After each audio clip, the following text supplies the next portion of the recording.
In this episode, we're going to be discussing one of the 6 factors of influence, liking. Before diving deeper, I just want to give credit to where this information is coming from. Dr. Robert Cialdini has written 2 books on this subject, Influence and Pre-suasion, and his work is the backbone of behavioral science and marketing. What are the reasons behind liking being one of the 6 factors of influence? Well, simply put, people like doing business with people who they like. And this is affected by 3 different areas. People like doing business with those who are similar to us. People also like doing business with those who pay them compliments. And people also like doing business with those who cooperate with them. This factor of influence, I feel, is extremely important, not only for sales or marketing or YouTube or just doing any type of business. It's also important because we like being around people and we like watching TV and we like reading books that appeal to something that's inside us. We like things that are like us. We also like people who pay us compliments.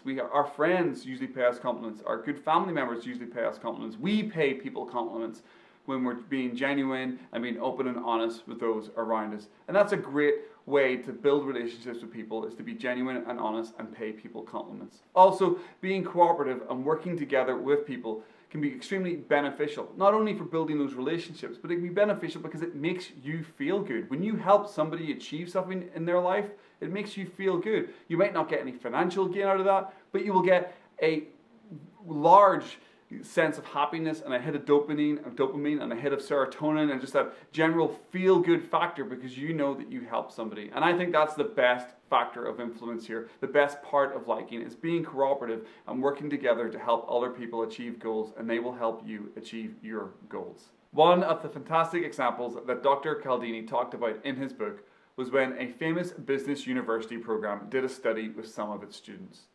They set up a negotiation training or a negotiation program, and one group of students were told to negotiate by just getting down to business, and the only thing that mattered was money.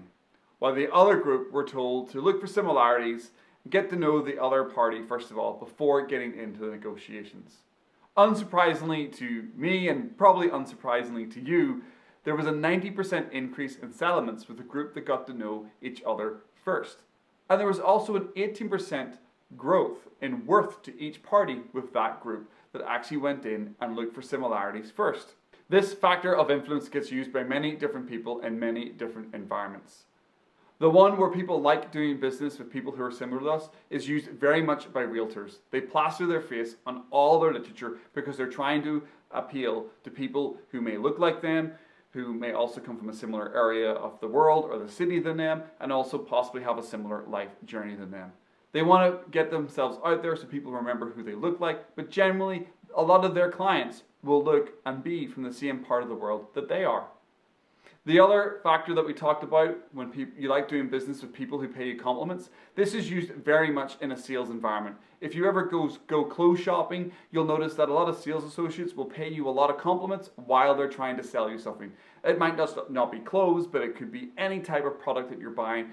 You could even be going out with a realtor and they might pay you compliments while you're looking around a house because they're trying to build that relationship. This is one of the factors of liking that I feel that can be quite disingenuous and can be used against you to make you feel better about a situation or a product over actually being told the truth. The last factor that we discussed out of liking was the one where we like to do business with people who cooperate with us. This for me is the most ethical way to build that liking and build that trust, because if you're cooperating with someone, you have to cooperate with them to an end result. And typically, if you're working with somebody for the benefit of you and them, the result will hopefully end up in a positive manner. If it doesn't, at least the hard work went in there and the relationship was built. There are a lot of people out there who will try to use some of the more surface levels of liking to get you into a relationship or get you to purchase something, and that may be appealing to your ethnicity or appealing to who you are because of similar life stories, or just paying you lots of compliments. But the one where the unethical people can't really keep up is being cooperative with you and working to a goal and getting beneficial results. You will find that the unethical people will fall away at that point, because once you get past that top layer of the onion or getting underneath the water to the bottom part of the iceberg, you start to see that the unethical people haven't got what it takes to keep that relationship growing, and you can step away from dealing with that person. If you want to help me achieve one of my goals, why don't you hit that subscribe button and also hit the like button for this video. I'll be covering off a few more factors of influence, and you can check out the other ones that I've done in previous videos. I'll link them at the end of this one. Thanks very much for watching. Hope to see you next time, and as always, make it a good one.